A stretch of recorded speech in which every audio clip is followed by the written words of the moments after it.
ayer el gobierno nacional anunció una cuarentena total del sábado a domingo, luego de llegar a 48.096 los casos de coronavirus y los 960 muertos, producto de las pruebas realizadas, 170.116 en el día de ayer. Y entonces se anuncia también medidas para escalonar el sector público y privado para efecto de la movilidad. Pero esta medida de cuarentena total creó un ambiente de expectativa, a mi juicio, innecesario, porque se soltó primero la teoría de que venía algo para después anunciarlo el día de ayer. Cuarentena de las 7 de la noche hasta las 5, del viernes hasta las 5 de la mañana del domingo. Nosotros del lunes. Perdón, gracias, del lunes, gracias, doctor Asbat. Aquí hemos nosotros hecho mención acerca del estilo que hay de comunicar por parte del gobierno.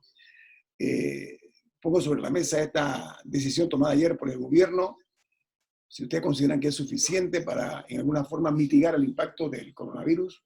Bueno, doctor Asbat, ¿usted qué opina de eso? Bueno, yo no creo que eso va a ayudar en algo a mitigar los efectos del coronavirus ni va a bajar el número de contagiados.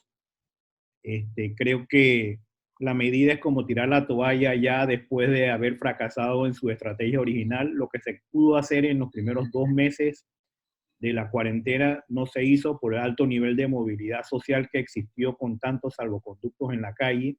Inclusive no se tomaron las medidas necesarias para controlar o acercar a los miembros de la policía que de Panamá salieron a sus respectivas provincias y contagiaron también a otras personas en el interior cuando la situación en el interior estuvo bastante controlada. Nunca cerraron los puentes.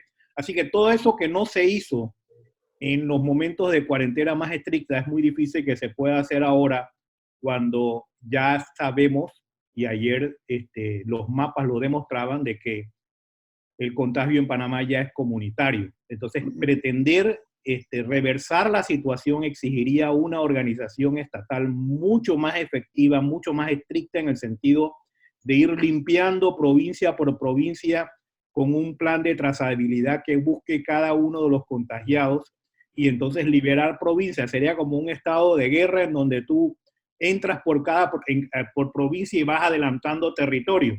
Pero yo no creo que el Estado y la estructura gubernamental tenga hoy en día esa capacidad.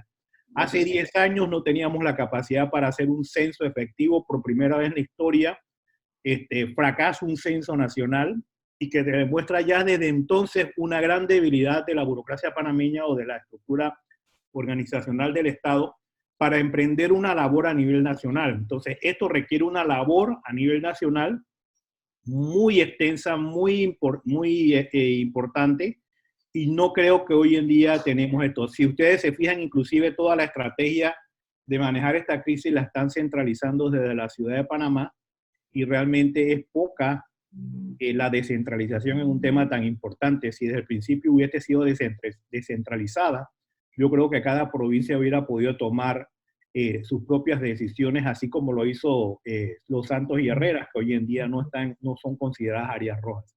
Okay. Ahora, sería bueno, Guillermo, porque ha pasado desapercibida una noticia que es grave para Panamá. Estados Unidos no va a aceptar ya paquetes que vengan de Panamá. Eso nos indica el grado de calificación que nos dan los Estados Unidos. Okay. Pero volvamos al tema porque creo que... Pero es importante que lo tomemos en cuenta porque aquí hay una filial, una central de DHL, que es uno de los courier más grandes del mundo, y recoge paquetes de aquí y se los lleva para recibe y manda. Sí, oiga, pero ayer el señor Murgas y este servidor, nosotros ayer, aprovechando la hora que tenemos nosotros para ir a la calle, lo invité y dimos una vuelta por la ciudad de Panamá ayer, en horas de la tarde. La avenida Ricardo J. Alfaro, entre otras. Yo pensé que estaba en julio del año 2019. Había tranque, la cantidad de la fila de automóviles ayer en la tarde era una cosa de verdad que yo pensé que me había equivocado en el tiempo, que había ido, tuve un déjà vu.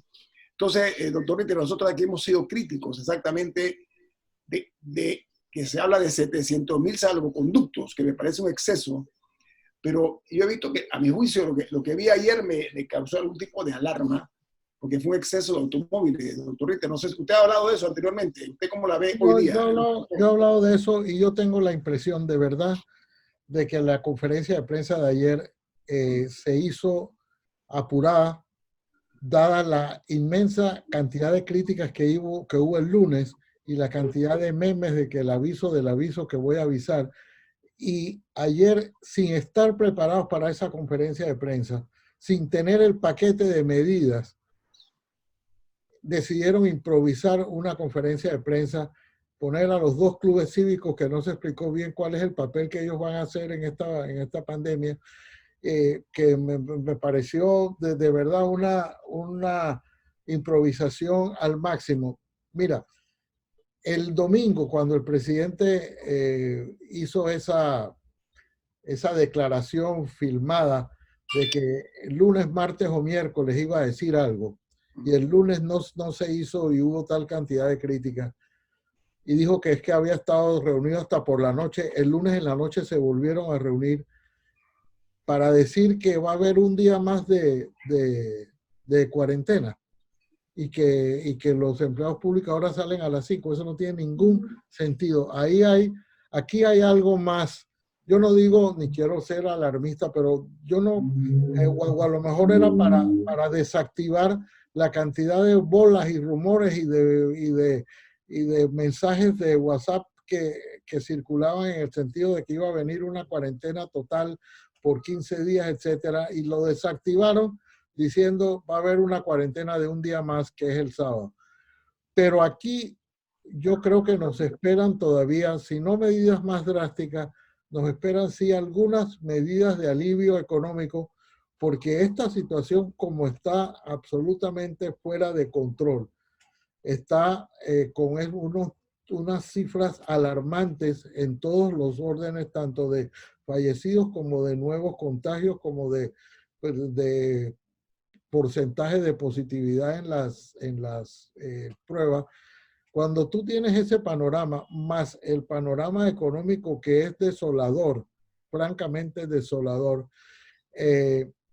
me parece que es casi o raya en la irresponsabilidad decir que la única medida que hay es que ahora en vez de un día de cuarentena vamos a tener 2. Yo creo, sinceramente creo que el gobierno va a anunciar nuevas medidas quizás esta misma semana, porque lo de ayer, francamente se los digo, no justificaba la expectativa de haber hecho el presidente lo hizo exprofeso. Él bajó el domingo por las escaleras de la presidencia y le habló a una cámara de la presidencia y nos tiró un mensaje de 1 minuto diciendo esta semana viene. Si necesitábamos tantas horas del sábado y del domingo y del lunes para decidir que había un día más de cuarentena, eso no puede, eso para mí no cuadra ni siquiera en un gobierno improvisador. A mí me parece que lo de ayer fue un tente allá. Aquí miren que sí estamos haciendo algo, pero tanto en la parte económica como en la parte sanitaria creo que deben venir o deben anunciarse o van a anunciarse nuevas medidas, porque coincido plenamente con el doctor Asbat que ponerle un día más de cuarentena a Panamá y Panamá Oeste no es la solución de este problema. Ok, doctor Asbat, amplíenos eso. Tenemos 3 minutos. A ver, si me lo puede resumir en 3 minutos, esas medidas anunciadas ayer. Bueno, en realidad sí, no. Yo lo único que el gobierno puede hacer ahora es tratar de controlar la letalidad. Es decir, que ya va a ser muy difícil tratar de evitar que la gente se contagie. Si hasta en 4 meses y medio todo el proceso de educación, el quédate en casa, no ha funcionado. Y no ha funcionado en varios sectores de la población por las necesidades económicas. Es decir, usted no puede mantener a tanta gente encerrada en su casa por un periodo tan largo. Las cuarentenas de largo plazo no funcionan, las cuarentenas tienen que ser de corto plazo, pero en ese periodo corto de tiempo usted tiene que tomar todas las medidas que tiene que tomar para que puedan ser efectivas, pero dejarlo así como lo dejamos nosotros ya es muy difícil, y lo que te ocurrió a ti en Tumbamuerto te va a ocurrir todos los días de la semana porque la gente va a salir. Ya nadie va a respetar una cuarentena de este tipo. Reconozcamos esta realidad de un país de 4.5 millones de habitantes y usted no le puede decir a 4.5 millones de habitantes que te quedes en tu casa por más de 120 días. Es imposible. Y si lo sectorizas por grupo económico, es decir, por nivel económico, mientras más bajo estás tú en la pirámide, con mayor necesidad vas a tener vas a requerir para salir. Entonces, estas son realidades que realmente no puedes generalizarlas tú y establecer medidas y pensar que todo el mundo las puede cumplir al mismo nivel. Así que olvidémonos de eso. Hoy lo que hay que controlar es la letalidad, que la gente no caiga en una situación crítica cuando sea contagiada por el COVID. Y esa debería ser la estrategia del gobierno en esta etapa, porque ya esto es un contagio comunitario muy difícil de controlar. Yo además de la palabra estrategia, que me gusta, estrategia, tiene que haber una planificación seria, una planificación ordenada. Tiene que haber un plan muy bien ajustado al momento, porque realmente en una forma u otra, lo que se creó fue mayor angustia. El día de ayer me contaron, no lo vi, que hay una cadena de almacenes que se llaman PriceSmart. Dice, me contaron algunas personas que la gente salía con 2 carretillas llenas de productos. Eso no es una buena idea. Provocar Mira, me acordé ya cuando empezó la crisis, me acuerdo un artículo o una entrevista que le hicieron al doctor Adán Ríos, Ajá. de Estados Unidos, que decía que Panamá debería recordar su historia sanitaria. Y la crisis sanitaria desde el principio del siglo XX, porque tenía suficientes antecedentes sobre las cuales podía fundamentar y su estrategia. Lamentablemente aquí nos olvidamos de la historia. Y estas son consecuencias de no saber, alimentarnos de la historia para poder entonces tomar algunas decisiones estratégicas cuando fue un país que tuvo crisis sanitarias en el pasado. ¿Sabe qué? Voy a invitar al doctor Adán Ríos, ve qué buena idea. Voy a invitarlo para que nos amplíe la parte histórica, los antecedentes históricos que tenemos nosotros en esa materia. Viene más en InfoAnálisis, un programa para la gente inteligente. Mire, en días pasados, en fechas recientes, el equipo de InfoAnálisis ha observado, estoy seguro que ustedes también, nosotros nada más hemos subrayado un despertar de la justicia en ciertos casos, vamos a ponerlo de esa manera. En medio de una pandemia, aparentemente el músculo de la justicia está comenzando como a tener un calentamiento. Sin embargo, hay malpensados, que son muchos que dicen, ¿por qué eso de repente? Vamos a dejarla de esta manera. Ayer se dio un caso interesante. Fueron allanadas las residencias de 2 ex jefes de la policía y de un jefe de seguridad, del Consejo de Seguridad. Estoy hablando del señor Rolando López. No voy a decir cómo se le denomina, simplemente Rolando López. Él fue director del Consejo de Seguridad en la administración de Juan Carlos Varela. También se allanó en la residencia del representante de corregimiento Ricky Domínguez, y del exdirector de la Policía Nacional, Omar Pinzón, y de Julio Moltó, que fue director también de la policía cuando Ricardo Martinelli, ¿no? Se le vincula con un supuesto tráfico de armas que dejó incluso 19 personas detenidas, y esto es producto de 28 allanamientos que realizó la Dirección de Investigación, la DIP se le llama, y la Fiscalía Especializada en Delincuencia Organizada. Doctor Asbat, ese despertar de la justicia, ¿qué opinión le merece a usted? Pero sobre todo, usted que fue jefe de la policía, me gustaría que su opinión acerca de esto que ocurrió ayer con estos exdirectores de Seguridad Nacional y también de la policía. Bueno, esta alerta surge esta investigación surge de una alerta proveniente de los Estados Unidos. Okay. Que detectaron ciertas armas que salieron de los Estados Unidos hacia Panamá. Y enviaron pues notas al gobierno para que se hiciera la investigación. Igualmente hubo un incidente de un asalto en Panamá en donde una de las armas resultó ser parte de esas armas que se habían denunciado que habían salido ilegalmente de los Estados Unidos.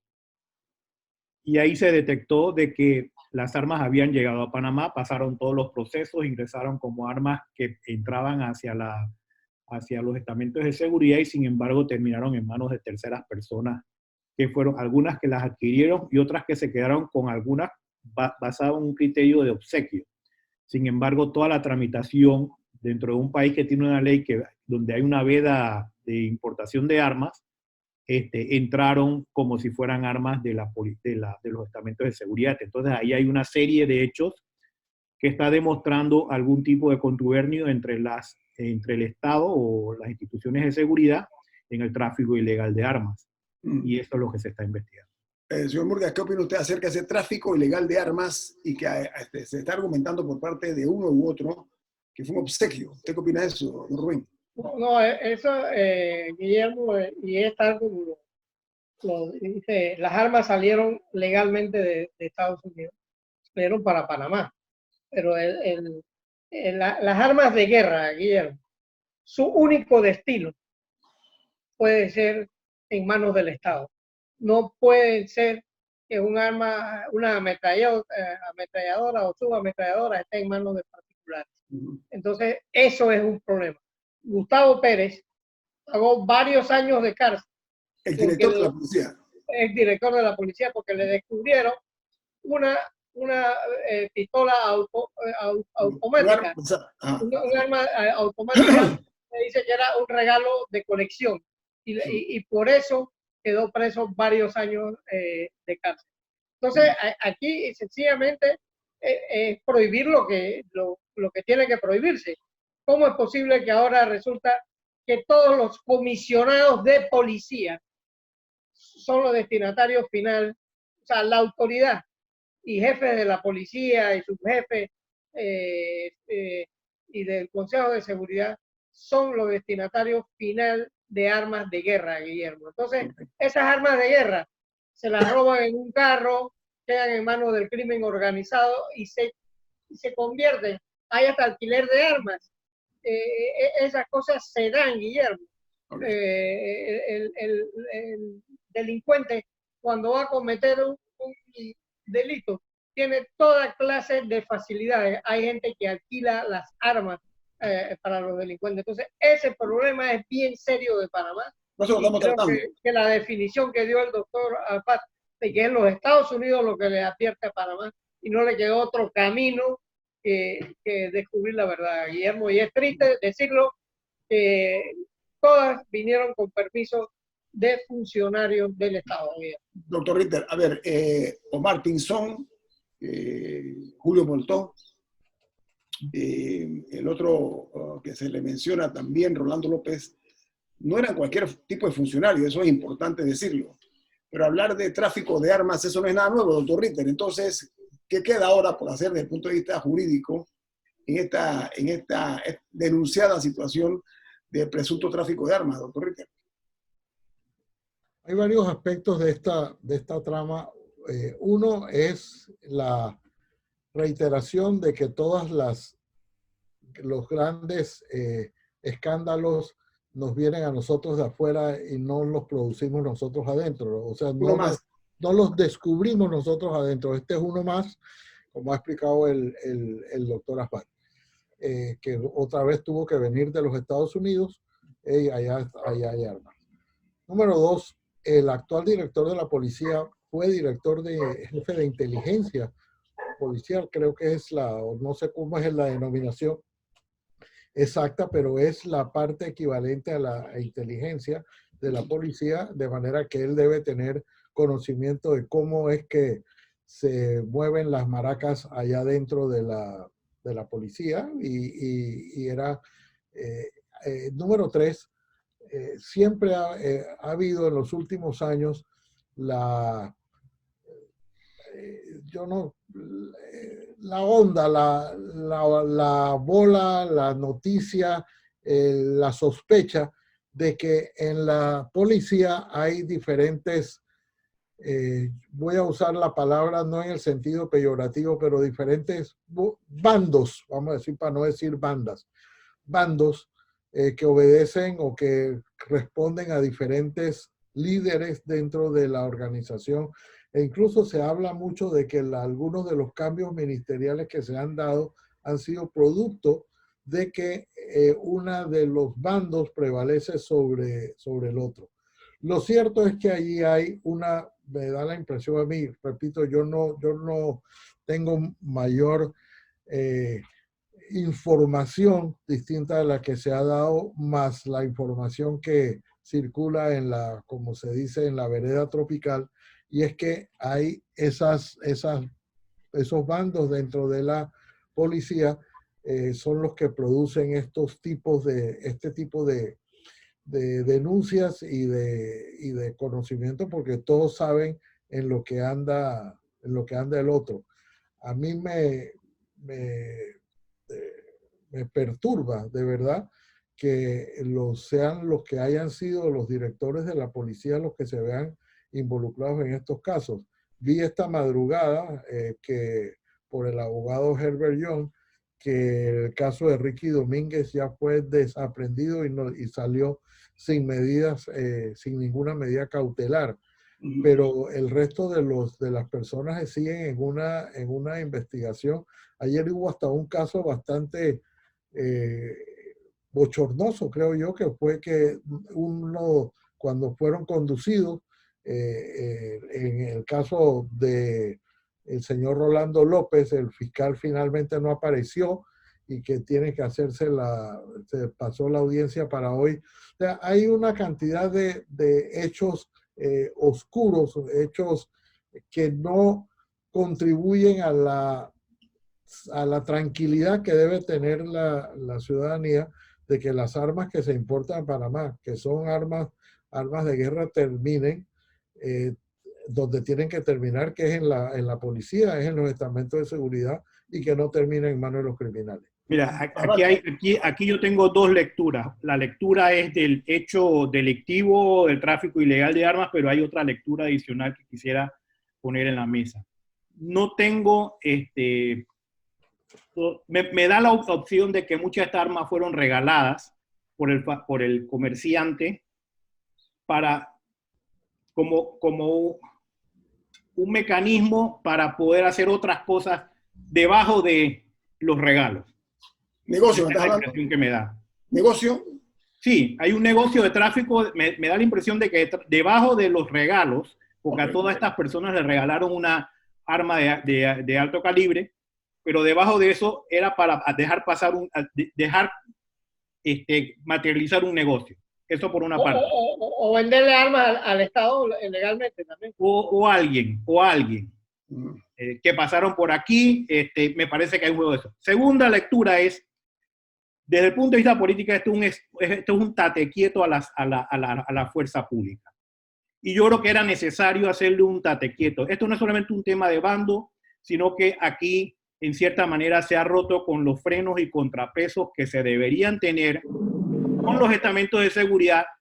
Me explico, desde el gobierno de Ricardo Martinelli para acá, en donde se ha militarizado todo lo que tiene que ver con la seguridad pública y la clase política no tiene ninguna injerencia sobre el tema. El Ministerio de Seguridad Pública ya se convirtió en una institución para un uniformado. El director del Consejo de Seguridad es una persona que viene de los estamentos de seguridad. El director de Migración, hasta fecha, era un militar. El director de la seguridad institucional pública que tenía con las armas tiene también. La investigación judicial en manos de los estamentos de seguridad. La inteligencia policial. Digo, aquí se ha ido llevando esto a tal nivel en donde no existe ni siquiera un control político sobre los estamentos de seguridad. Y este es el momento para que el Estado se dé cuenta de esa realidad, porque tarde o temprano, y yo creo que ya lo está haciendo, ellos tienen un mundo paralelo y no están funcionando en una dirección,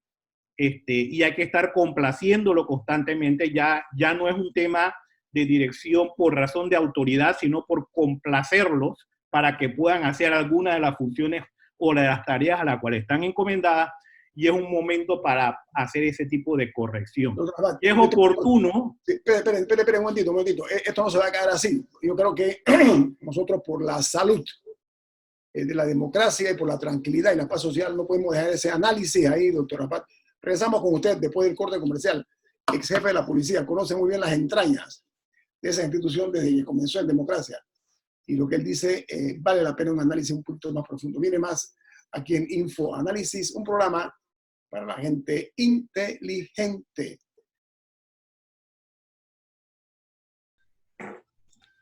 De regreso aquí, nuestro invitado esta mañana, el abogado, periodista, columnista, analista político también, pero además de eso, ex jefe de la Policía Nacional. Este caso, este evento que ha ocurrido con la intervención de los Estados Unidos, nosotros hemos dicho aquí siempre con una alta dosis de vergüenza nacional, que todos los escándalos lamentablemente no se descubren en Panamá. Se sabe que hay algo, se sabe que hay algo, pero nuestra justicia no acciona. Entonces todo viene de fuera. Y lo repito, eso casi para mí es humillante una nación como es de esta naturaleza. Ojalá que eso se pueda enmendar, se pueda corregir. Pero vamos a circunscribirnos a lo que ocurrió ayer de los allanamientos por armas, dice el doctor Aspat y el doctor Ritter y Rubén, y coincidimos los cuatro, en que aquí se ha ido en alguna forma militarizando, ¿ok? Ciertos estamentos, y que es un hecho real también, porque ha salido publicado en algunos medios, producto de investigaciones, que cuando llega un nuevo jefe y proviene de alguna academia militar, todos los otros estudiantes de esa academia militar quedan en buenas posiciones. Yo no sé si ustedes lo han leído, yo lo he leído en algún momento, pero hasta dónde hay algún tipo de autonomía para estos estamentos que se han militarizado, nadie lo puede negar. Nosotros podemos ver los 3 de noviembre, los desfiles, etcétera. Y hasta dónde eso puede ser riesgoso. Comienza usted, doctor Aspat. Usted tocó el tema, ¿no? El tema aquí es de que se ha perdido lo que yo denomino los frenos y los contrapesos que debe existir con los estamentos de seguridad. Y los frenos y los contrapesos es de que debe existir un vínculo muy estrecho entre el Estado y los estamentos de seguridad, y los controles políticos o los controles civiles son necesarios, porque son los canales de comunicación entre la vida política del país, la dirección del Estado y el uso de la fuerza para cumplir ciertas tareas nacionales. Y si no hay eso, es decir, si todo está en manos de la misma institución, realmente se desmorona un poco esa relación y terminamos en una situación como esta, de tráfico ilegal de armas, una actividad delictiva en donde la misma institución que crea la veda también creó el negocio. Entonces, y ahí entonces no nos damos cuenta, las otras instancias del Estado no se dan cuenta porque no existe comunicación estrecha ni frenos ni contrapesos que puedan evitar situaciones como esa. Y lo mismo nos podría pasar mañana con el tráfico de drogas, porque Panamá sigue siendo un lugar de tráfico y ahora hasta de almacenamiento de drogas. ¿Qué tal si los estamentos de seguridad mañana se organizan y son los que almacenan la droga o los que ayudan a participar en el tráfico? Si no hay un componente civil que los esté vigilando o que esté viendo que cumplan con sus funciones, realmente se van aislando de la sociedad y van entonces creando sus propias actividades ilícitas o sus propias actividades fuera de la ley. Creo que vale la pena, doctor Ritter Rubén, el tema de peso y contrapeso. Vía ejemplo, Estados Unidos de América, siempre lo traigo a colación porque esto tiene que ver con los Estados Unidos. Uno de los controles que se le ha puesto a los excesos del presidente Trump es exactamente los pesos y contrapesos. Eso nadie lo puede dudar. El sistema funciona, ese es lo que traducido al español, eso es lo que ellos dicen, ¿no? System works, el sistema funciona. Doctor Ritter, esos pesos y contrapesos realmente no únicamente se dan en materia de esto, sino en otra área. Pero vamos a circunscribirnos en el tema que es lo que se descubrió ayer, pues del tráfico de armas, con 19 detenidos y no sé, 28 allanamientos, y el descubrimiento, pero sobre todo que implica ex jefe de la Policía y de la Seguridad Nacional. Bueno, aquí están involucrados los jefes de todos los estamentos, ¿ah? Sí, ¿no? El Senan, el de la frontera, el de la policía, todos están involucrados. A ver, doctor Ritter, el hecho de que sean todos de formación militar, por una parte, y por la otra, que se haya mantenido en silencio hasta ahora y ha surgido públicamente porque intervienen los Estados Unidos, ¿otra raya al tigre o qué, doctor Ritter? Esto es yo no sé, y este programa lo hemos dicho en reiteradas ocasiones, esa debilidad que han tenido los últimos gobiernos por los estamentos militares es preocupante. y digo preocupante porque es como tratando de garantizar que no tenerlos contentos para que no haya un golpe de Estado. Las condiciones en Panamá no son para que haya un golpe de Estado, de manera que esa no es la manera de mantenerlos.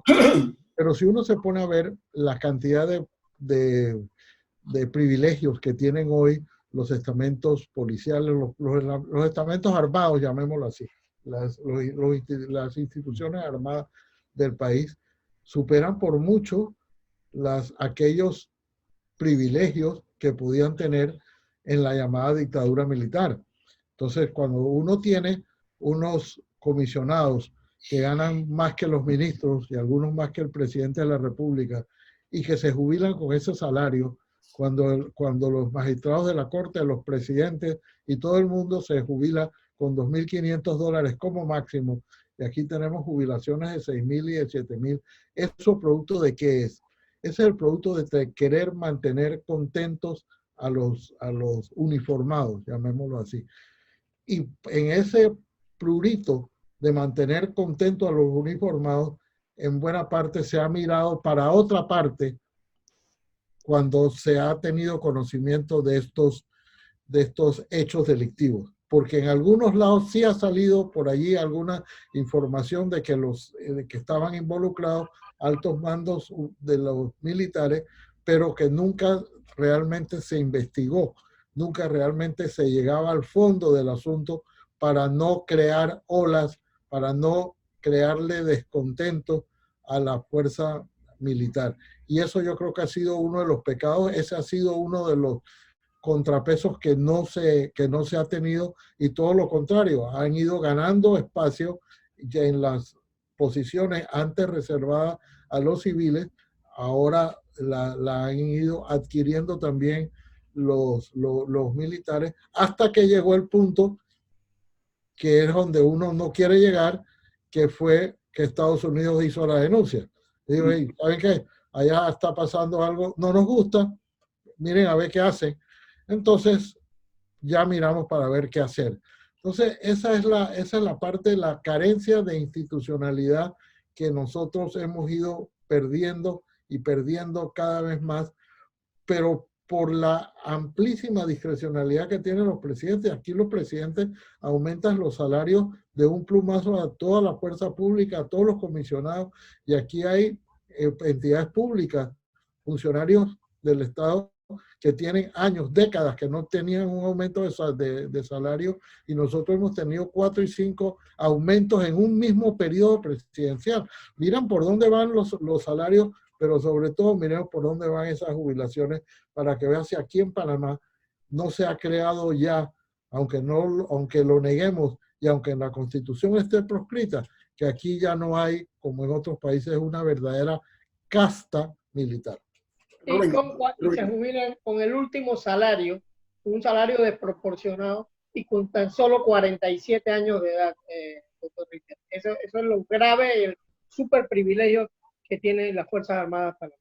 Y además de eso, una vez que salen de comisionado, los nombran en otra institución del Estado para que se ganen otros $4.000, $5.000 más. Porque no es que terminan jubilados y se van para su casa, sino que lo vuelven a contratar para realizar otras tareas en el servicio civil. Doctor Abad, a ver, el riesgo de esa complacencia. Especialmente los uniformados, los comisionados de alta jerarquía. Doctor Abad, esa complacencia, voy a parafrasear al doctor Ritter, mantenerlos contentos y tranquilos. En democracia es una condición que hay que aplicarla o es un exceso por parte de los gobernantes, porque todo esto viene de los presidentes, ¿ah? Y hay que decir. Esto ocurre porque creen que con el dinero, ¿me explico? Con el dinero se van a ganar lealtades. Entonces, como quiera que se carece de una ideología, una visión de país, una ideología de país, pues, vamos a hablar así en estos términos. Entonces, no podemos alinear los estamentos de seguridad a través de una convicción de cuál es el camino que tenemos que seguir todos juntos, porque tenemos que vernos todos juntos como un Estado. Y como no lo vemos así, entonces la única manera de hacerlo es a través del dinero. Y entonces mantenerlos contentos es dándole estos privilegios. No solamente esto, sino que también a muchos que han sido retirados de la policía por razones disciplinarias, lo han vuelto a reintegrar. Entonces eso ha roto también un poco a lo interno de la institución, esa credibilidad que se tiene sobre la institución, porque un tipo que ha salido, que era subteniente, ahora regresa, me explico, y empieza, y le dan un rango y lo van subiendo en un corto periodo y al final queda equiparado a los otros que han dedicado tantos años de servicio. Entonces han ocurrido mucho de estas cosas en los últimos 3 gobiernos que han desnaturalizado un poco eso, esa unidad o esa mística interna dentro de los estamentos de seguridad. Eso ha sido un factor irritante porque rompe el escalafón. Aquí se criticó mucho que conforme los presidentes llegaban, lo que usted dice, los últimos 3 gobiernos habían los dedazos, ¿no? Donde olvidaban o ignoraban algo que es importante, que es subir por la escalera, como dice el señor Murgas. Doctor Ritter, tengo 2 minutos. Hablo de factor irritante dentro de la fuerza pública porque no se respeta el escalafón. Los riesgos de eso desde su perspectiva. El riesgo de eso es uno de los riesgos es la desmoralización dentro de la propia fuerza pública, porque están viendo que no se sube o no se asciende por mérito, sino por influencia. Entonces, para quitar y agregar a esa contentura, llamémoslo así, de los uniformados, ha habido una explosión inadmisible a la que también nos hemos referido en reiteradas ocasiones, una proliferación casi silvestre de comisionados y subcomisionados. Para el tamaño de nuestra fuerza pública, tener 400 entre comisionados y subcomisionados es una verdadera calamidad. O sea, eso no se justifica, pero porque nosotros tampoco tenemos la institucionalidad suficiente. Miren lo que ocurre en los estamentos militares y policiales de otros países. Hay ciertos techos y ciertos números de comisionados, en otros lados generales o coroneles, que dicen, bueno, el que llega a sus 4 años de servicio dentro de un rango y en ese rango no puede ascender porque no tiene los méritos, entonces se tiene que retirar de la fuerza. Acá no. Llegas a tus 4 años y dices, vamos, porque da lástima que tengan que sacar, o 5º, y entonces lo asciendes a comisionado. Entonces tenemos que preguntarnos si el tamaño de nuestra fuerza pública justifica tener 400 comisionados y subcomisionados. Para que tengamos una idea, en la época de la llamada dictadura militar, la fuerza pública funcionaba con lo siguiente: un general, un coronel y 10 tenientes coroneles. Solo 10 tenientes coroneles que hacen las veces de subcomisionados y comisionados. Sí, eso es cierto, eso es inobjetable, eso está en la historia. Pero un factor predominante aquí tiene que ser el PRD. Puede legarle, el PRD en gobierno, estoy hablando, puede legarle a la nación